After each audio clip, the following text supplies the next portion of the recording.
uma narrativa explicando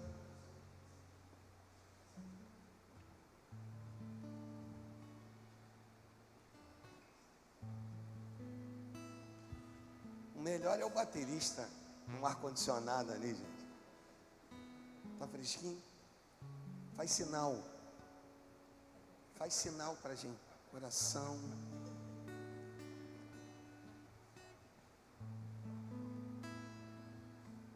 Juízes, capítulo 7, versículo de número 4.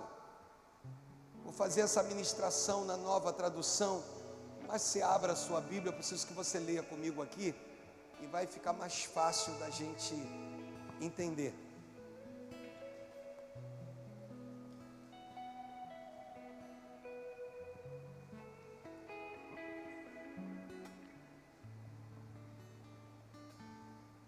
Volto a dizer, por mais que você abra, pode deixá-lo aberto, e aí pode marcar aí, se você tem um costume de marcar, faça isso. Mas eu vou fazer a leitura desse versículo, vou ficar só nele. Versículo de número 4 do capítulo 7 de Juízes.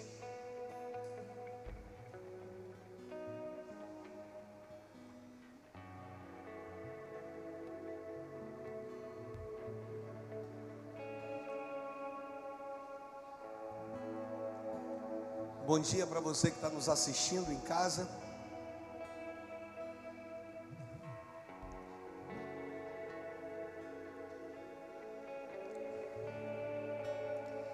E o texto diz assim, vamos fazer um inverso, vamos orar. Esse texto é resposta de oração para a tua vida, para aqueles que estão em casa e para aqueles que vão nos assistir com decorreres de dias, meses ou anos. Deus e Pai, Deus fala conosco. Sabemos que o compromisso que o Senhor tem é com a sua palavra. Então usa-nos de forma milagrosa, que as tuas misericórdias pairem sobre nós.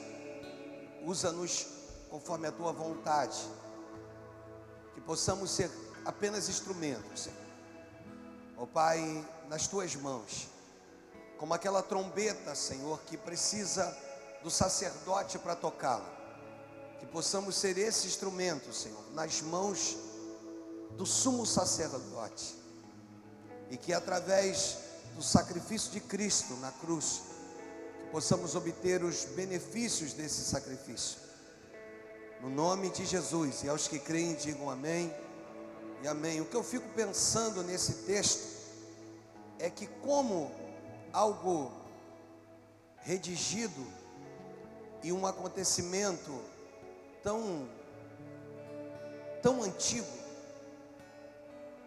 o quanto ele reverbera nos dias atuais. Assim é a palavra, do Gênesis a Apocalipse. E isso nos mostra o cuidado de Deus, o amor dele. Deus já havia dado várias provas a Gideão.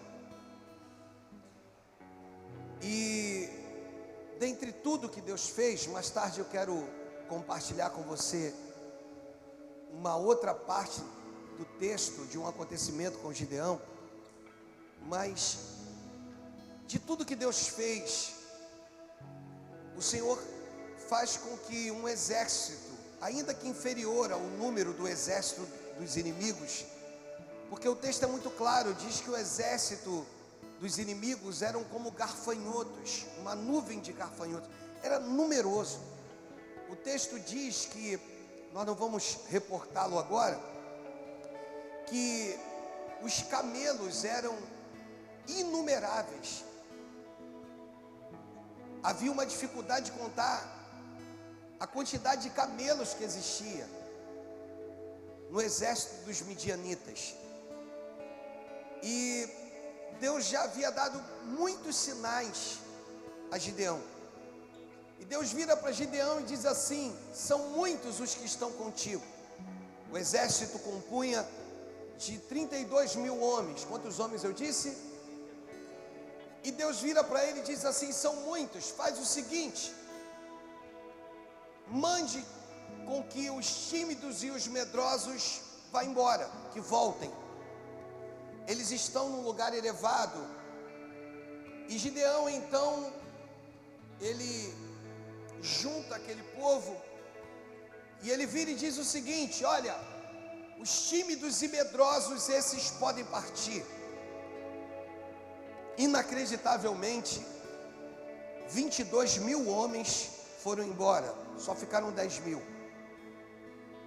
E Deus, olhando para aquele quadro, para aquele cenário,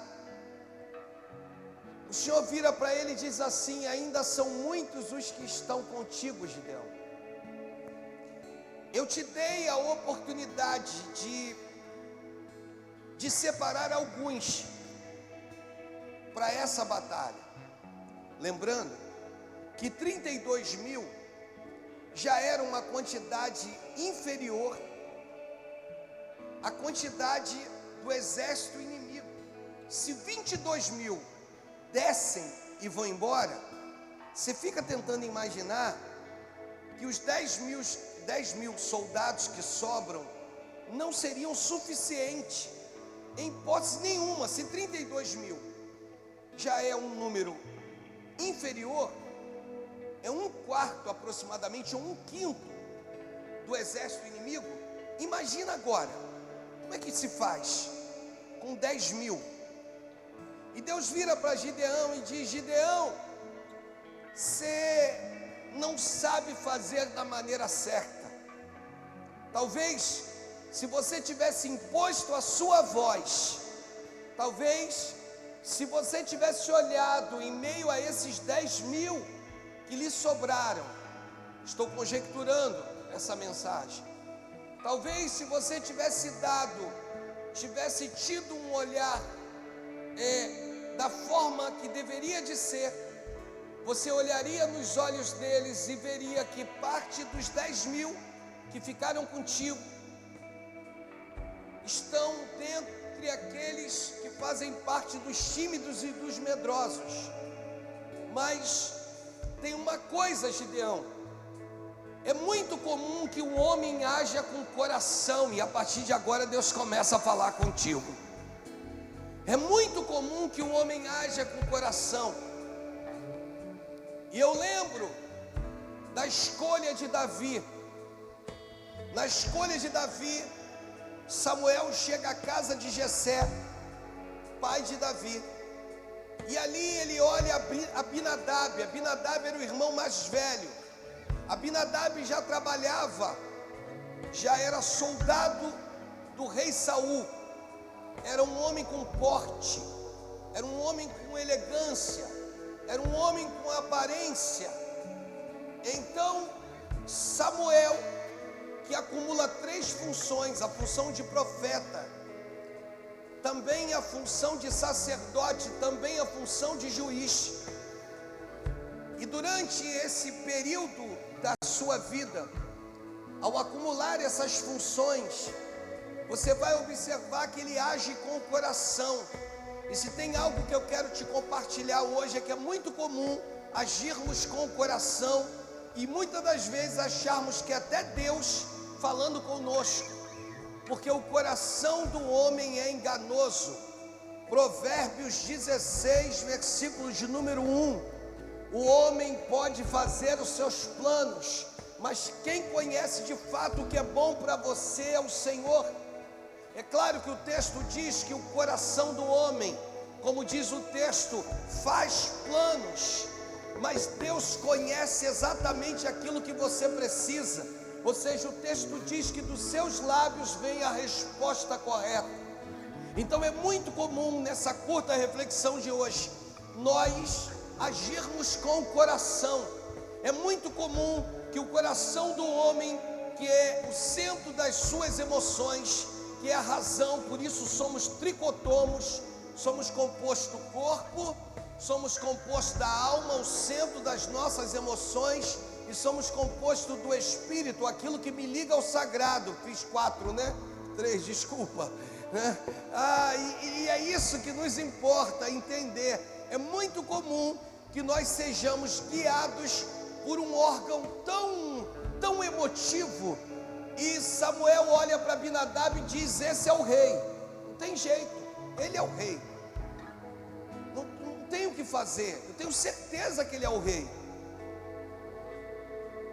E aí o Senhor diz: não é este Samuel. Samuel olha e diz assim: mas como assim não é esse? Então que vem o próximo. E o Senhor também não é esse. E o outro. E os 6 filhos de Jessé passam e Deus não é esse. Para você ter uma noção, há uma incoerência entre o livro de Samuel e Crônicas dos Reis, porque em Crônicas vai dizer que passam 7, fora Davi. E aí você pensa o seguinte: bem, não eram 7 filhos que Jessé tinha? Davi é o 8º. Na verdade, a Bíblia explica, a própria Bíblia, Jessé tinha um neto tratado como filho, pois ele o criava. Depois de passar os seus 6 filhos, ele faz passar também o seu neto, porque na sua cabeça, como ele criava o neto, ele agora também apresenta o neto como filho, dizendo: por quê? Porque Davi havia sido esquecido cuidando das ovelhas de seu pai. Você está por detrás das malhadas, você está entendendo? Diga amém. Isso é a nível histórico para te contar. E aí, de repente, passam-se todos e o Senhor não é nenhum deles. Samuel, sem graça, vira para Jessé e diz: não tem mais nenhum. Tem alguma coisa errada aqui. Não tem mais nenhum. Pois o meu Deus disse: eu não vejo como um homem vê. Um homem vê o externo, porém eu sou o Senhor, eu vejo o interno. E ele diz: tem Davi que está lá cuidando das ovelhas, um jovem ruivo, de pequena estatura e de baixa idade. E aí Samuel, o Senhor vira para ele e diz assim: Samuel, é esse aí que eu vou ungir rei. Deus é especialista em pegar quem não é e fazer ser, irmãos.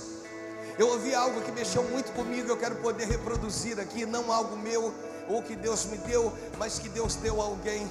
Cuidado, porque você pode estar lidando com pessoas que estão cuidando das ovelhas por detrás da malhadas, que serão futuros reis. E naquele exato momento, Samuel sai com uma fala que eu acho linda. Qual é a fala dele, pastor? Ele diz: nós não nos assentaremos enquanto ele não chegar. Mande chamá-lo, corra, vá depressa, porque nós não vamos comer enquanto ele não chegar. Sabe, ali ele reconhece que aquele que está por detrás da malhada é o futuro rei. Você entendeu? Diga amém. Então, deixa eu falar uma frase, essa é minha, irmãos. Deus me deu, o teu presente não define o teu futuro. Pode ser que as coisas estejam de ponta cabeça, pode ser que você esteja olhando para as coisas e elas estão dando errado, mas não significa que não darão certo a qualquer momento da sua vida. Você está entendendo? Diga amém. Só que tem um segredo.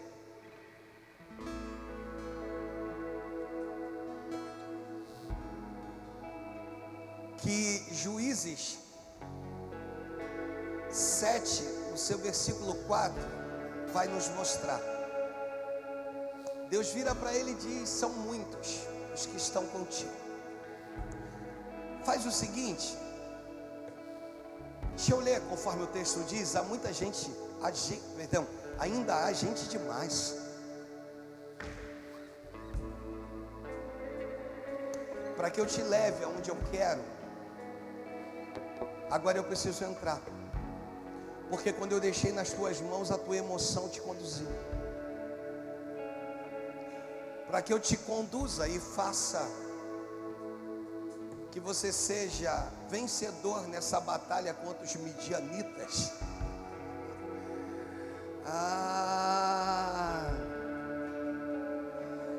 Eu vou ter que te dizer que tem gente demais contigo. Tem gente demais contigo. Tem gente demais contigo. Se eu for seguir o texto, ainda há gente demais.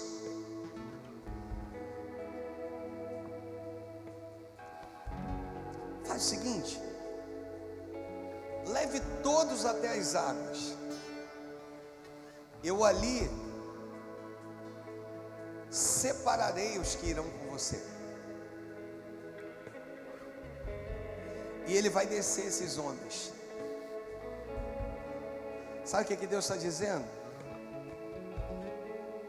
Olha o que o texto diz: se eu disser que um homem deve ir com você, ele irá. Se eu disser que o outro não deve ir, ele não irá. Esse texto me faz lembrar o apóstolo Paulo indo para um lugar de oração, Sandro. Ele está caminhando e até a beira de um rio. Só que quando ele chega na beira do rio, já tem mulheres orando.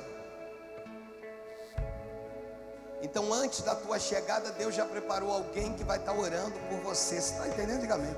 Você nem chegou, mas na beira do teu rio já tem alguém orando. Deu para entender?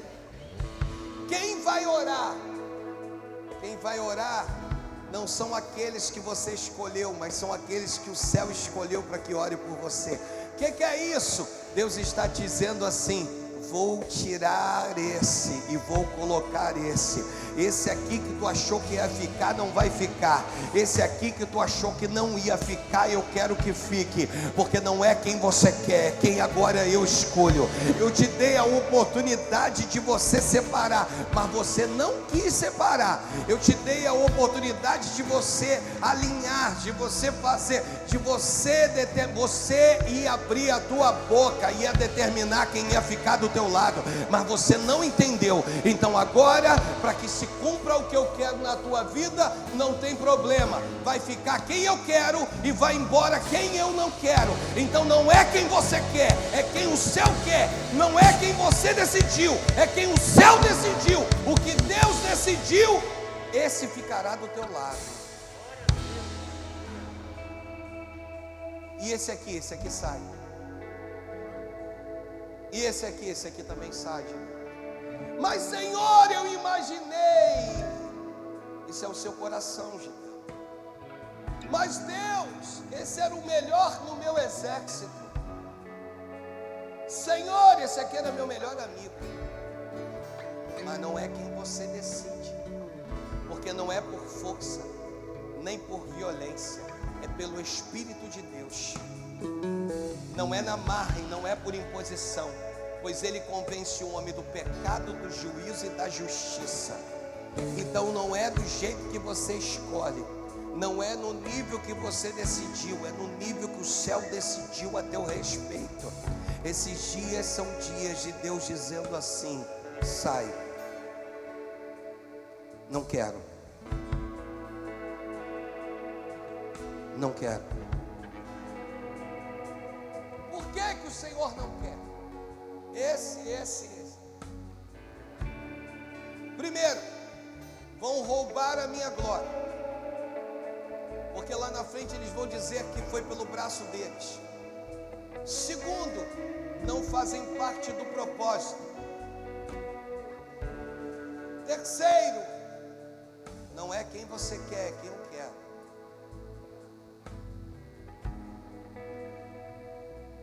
E o que Deus vai fazer? É um tempo de acréscimo. Repita comigo: todo tempo de retirada possui junto um tempo de acréscimo. Você entendeu? Ele retira 10 e põe 1. Pegou? Tira 20 e põe 1. Tira 30. Você está achando que pela proporção, pastor, se tira 10 e põe 1, tira 20 e põe 2. Não é essa a proporção certa? A proporção seria essa, pela lógica. Tirou 30, pela proporção que o senhor está falando, tirou 30, colocou 3.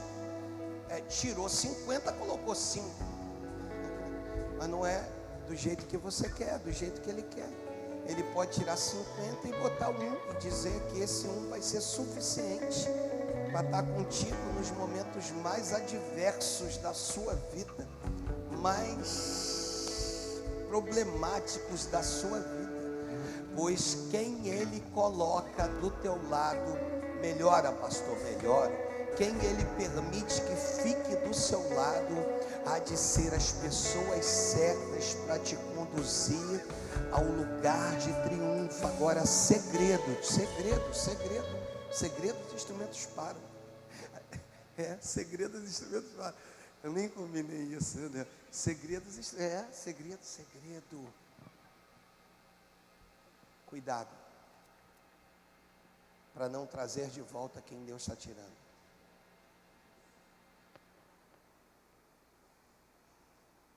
Sabe por quê? Nós temos o costume de dizer: meu coração é bom.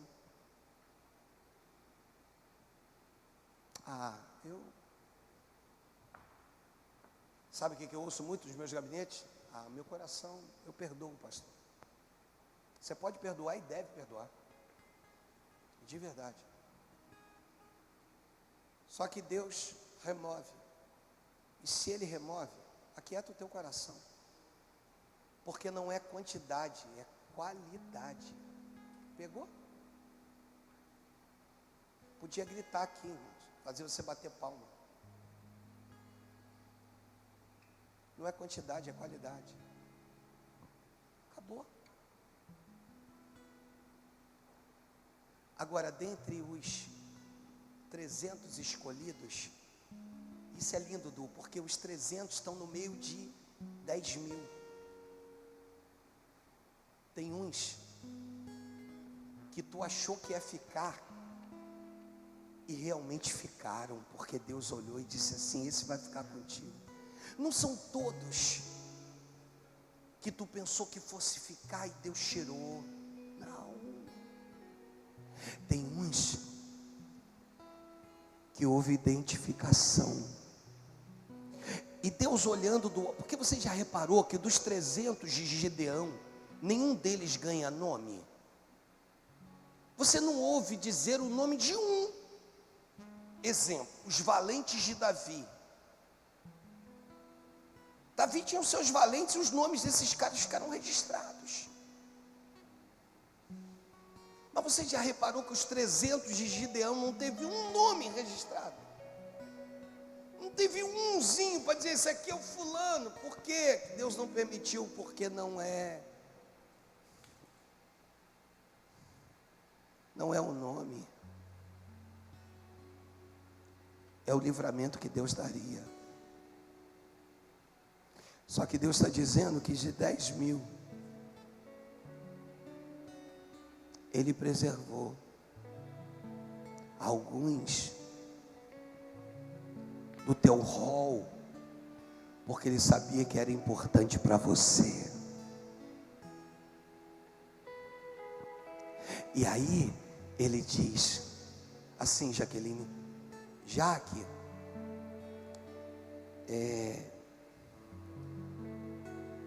eu vou deixar essa aqui,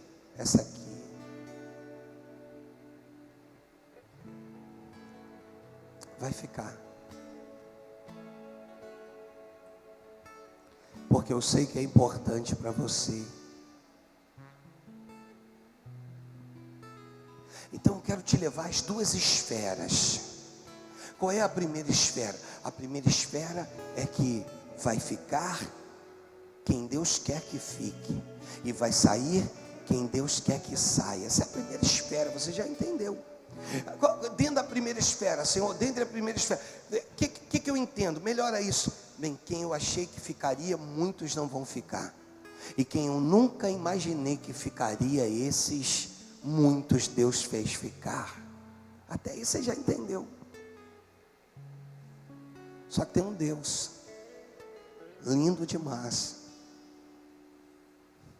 magnífico demais, que disse assim: aquieta o teu coração. Se eu disser que um homem deve ir, com você ele irá. Se eu disser que outro não deve ir, ele não irá. São palavras de um Deus soberano. Eu estava ouvindo uma mensagem de um norte-americano, traduzida, David. Oh, meu Deus. vou falar do cara. Eu estava ouvindo essa...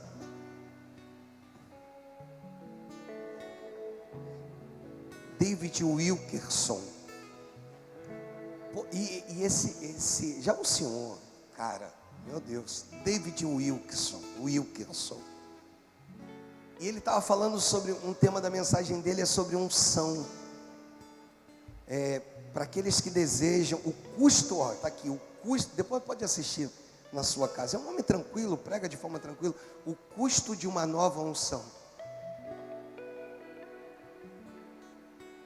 E aí, ele começou a avaliar, sabe? Ele era pastor, foi pastor muito novo, aos 23 anos, de uma igreja.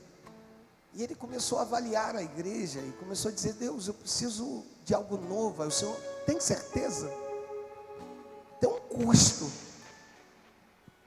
Está debaixo de uma nova unção, tem um custo para isso. Querer viver coisas novas comigo tem um custo a ser pago.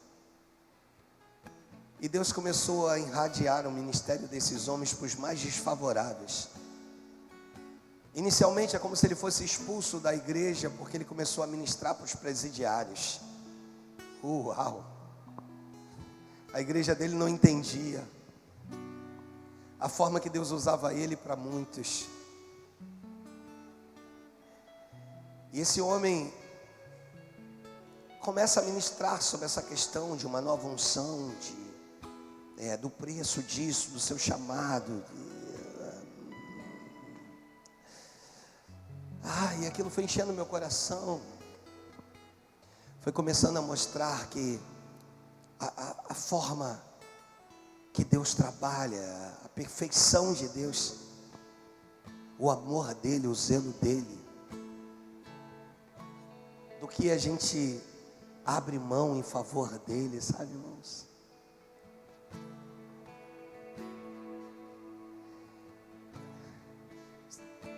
Se eu disser que um homem deve ir com você, ele irá. Se eu disser que o outro não deve ir, ele não irá. Sabe o que Deus está falando? O que mais ou menos esse homem, David, o nome dele fugiu de novo, Wilkerson, disse que ele passou a reconhecer alguém com unção. Como que ele reconhece alguém com unção? Quando ele fala: aquece o meu coração. Quando ele canta: aquece o meu coração. Quando ele toca: aquece o meu coração. Quando ele começa a falar da palavra de Deus, meu coração começa a irradiar. Isso me aproxima. Sabe o que Deus está falando com Gideão? Gideão, não temas. Você não vai sofrer pelos que eu vou tirar, pois os que ficarão trarão alegria suficiente ao teu coração, que há de nutri-lo no tempo da sua angústia ou da sua adversidade. Deus está dizendo: estou arrancando de você para te fazer feliz lá na frente. Hoje tu chora para sorrir. Hoje tu lamenta para depois dizer: Deus, obrigado. Hoje tu não entende, mas mais à frente você vai dizer, mais à frente você vai pegar o Evangelho de João, lá no capítulo 13, no seu versículo 7, e vai dizer: Deus, agora eu estou começando a entender que tudo que o Senhor faz é bom. Respondeu-lhe Jesus: o que eu faço hoje, tu não sabes agora, compreendo-lo-ás depois. Hoje tu não entende, mas depois você vai entender.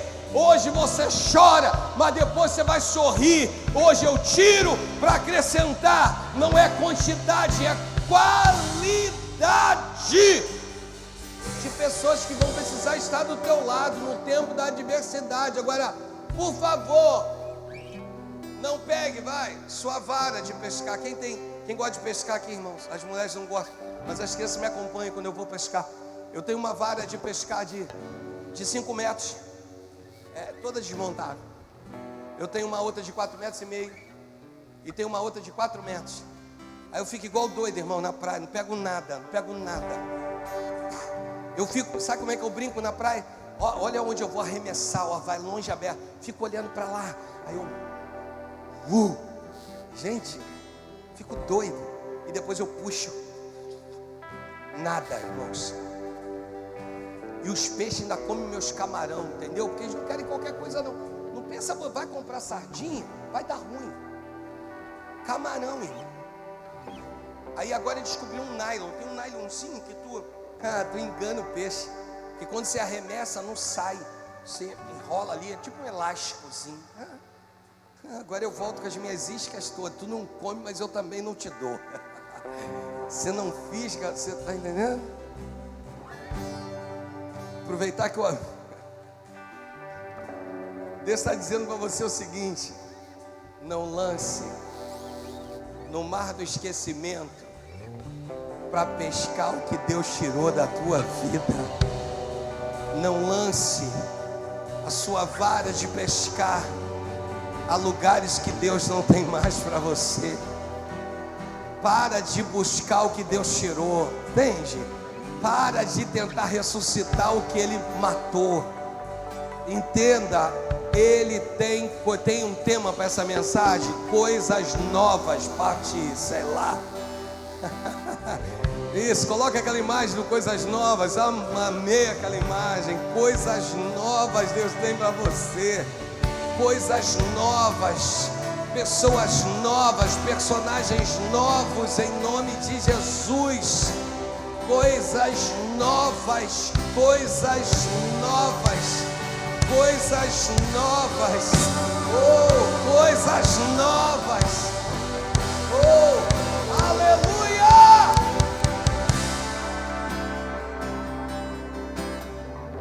Nem olhos viram, nem ouvidos ouviram, nem jamais chegou ao coração.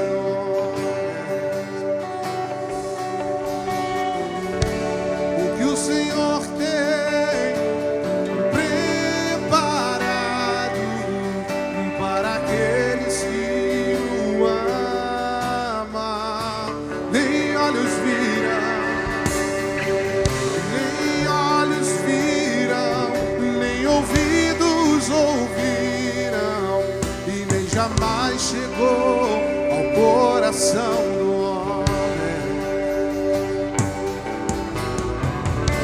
o que o Senhor tem preparado para aqueles que o amam.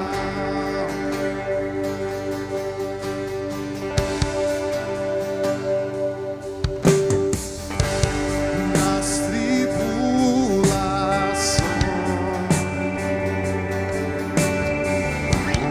deste tempo presente,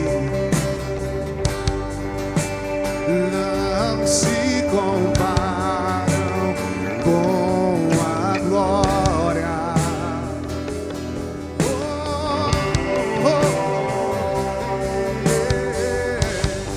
As tribulações deste tempo presente não se comparam com a glória que há de ser revelada. Nem olhos viram e nem ouvidos ouviram, e nem jamais chegou ao coração do homem o que o Senhor tem preparado para aqueles que o amam. Nem olhos viram, e nem ouvidos ouviram, nem jamais chegou ao coração do homem que o Senhor tem preparado para aqueles que o amam. É poderoso, sobrenatural, é sublime.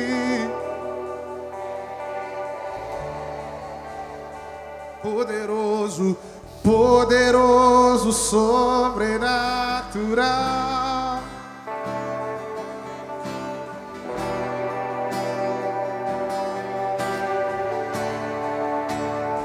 Poderoso, poderoso, sobrenatural, é sublime, é eterno. Poderoso, poderoso, sobrenatural, é sublime, é eterno.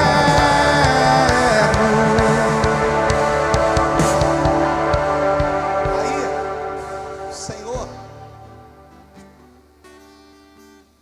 vira para ele e diz assim: Gideão, senta um pouquinho, a gente está terminando agora. Gideão, eu te dei a oportunidade, você não quis, ou melhor, você foi seletivo,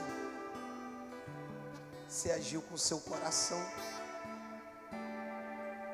Se talvez quando você gritou tímidos e medrosos, se você tivesse encorpado a sua voz, tivesse realmente dado um grito, talvez estivesse indo embora todos aqueles que não deveriam fazer parte do processo da tua vida nesses dias. Mas como você não fez, deixa que eu faço. Pois tudo que eu faço é bom, Gideão.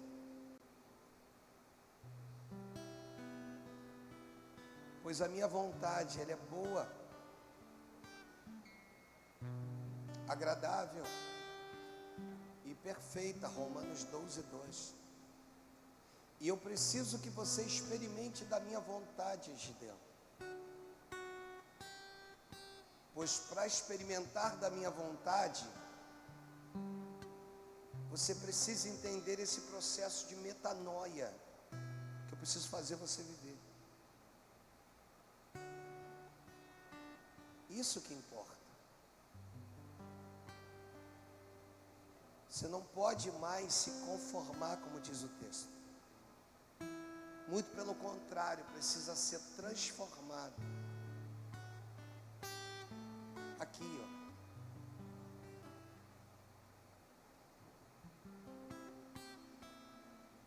Para que você possa experimentar, Gideão. Deus foi claro com você hoje? Acredito que sim. Não são os que você define, ou parte da grande maioria que você define, ou parte daqueles que você acha que não serão, esses hão de ser. Imagina você, Gideão, líder, 10 mil com ele, se com 32 mil já havia muita contrariedade, porque se tem uma coisa que todo líder precisa aprender a lidar é com a contrariedade. Nem todo mundo vai estar a favor. Eu já expliquei para a igreja de um pastor, Igreja Batista Central de Olaria, pastor Gessé Pinheiro, 54 anos de ministério pastoral,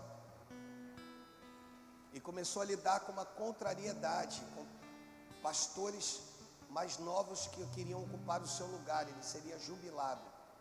Jubilado é sair da sua função, e um outro pastor entraria na função. E um pastor que fazia parte do grupo dele descobre uma conspiração contra o pastor presidente da igreja. É como se o pastor Cristo descobrisse uma conspiração de que um outro pastor nosso aqui estivesse conspirando para dizer, ó, na próxima assembleia, lá é assim, nós vamos fazer uma votação e nós vamos tirar o pastor. Ele vai ser jubilado daqui a um ano, mas nós temos condições de tirar ele agora. E aí, pastor Cristian, na sua fidelidade, viesse até a mim e dissesse, pastor, tem uma conspiração contra o senhor. Pastor fulano, beltrano e ciclano se juntaram, já fizeram e vão botar em votação para tirar o senhor. E aí ele perguntou, como se o pastor Cristian me perguntasse, e aí o senhor não vai fazer nada? E disse, não. Naquela semana, um dos pastores, ele coloca para pregar. Aí o pastor foi lá nele e disse, não entendo, senhor, não fazer nada é uma coisa, mas dar munição para o inimigo é outra. Ele virou para o pastor e disse assim, eu aprendi a lidar com a contrariedade no meu ministério. Vão ter pessoas contrárias, não tem jeito. Nem todo mundo vai dizer amém, não tem jeito. E eu só vou sair no tempo que Deus quiser que eu saia. Pois o mesmo que me colocou, só Ele pode me tirar. Ele continua abatendo o soberbo e exaltando o humilhado. E aí esse pastor me contando essa história disse, pastor, que tapa sem mão que eu ganhei. Aprenda que para tudo na vida tem a contrariedade. Sabe por que às vezes Deus tem que colocar alguns que você não imaginava que ficariam? Para mostrar que não é da forma que você quer, da forma que o céu quer na sua vida. Quantos pastores meus, hoje nem tanto, né? A quantidade de igreja é menor, mas eu lembro das vezes ligações de pastores, dizendo, pastor, estou numa luta aqui com um membro. Em igrejas definidas, né? Lembro, estou numa luta aqui, pastor, com um membro. Rapaz, é uma família. Como tem me dado problema essa família, pastor? Eles criam, eles fazem montinha, eles fazem rebelião, eles são facciosos, eles são... Eu disse, querido, tem ovelhas que Deus coloca no ministério do pastor para tratar o pastor.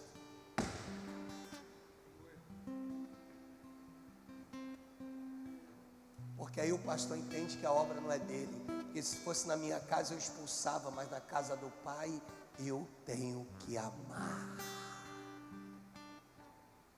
Você entendeu? Entendeu porque uns não podem ficar? Entendeu porque Deus sustenta outros? Compreendeu? Amém, queridos? Espero ter sido instrumento de Deus para a sua vida. É uma curta reflexão, mas foi a minha meditação dessa manhã. Quando eu cheguei no gabinete, aqui chegamos, a pastora Deise está em atendimento, e aí eu cheguei, eu vou para a minha meditação. Eu costumo dizer que no gabinete é onde nascem as minhas palavras, as palavras dadas por Deus, né? Às vezes em casa, no gabinete, eu preciso daqui, eu preciso ter meu tempo aqui. Então às vezes praticamente todo dia eu estou aqui à tarde, é onde eu vou meditar, vou preparar a palavra, sabe? Tipo, eu tenho algo para a noite, já está mais ou menos na cabeça, mas eu vou chegar mais cedo, eu vou esboçar para o culto da noite, em nome de Jesus, amém, queridos?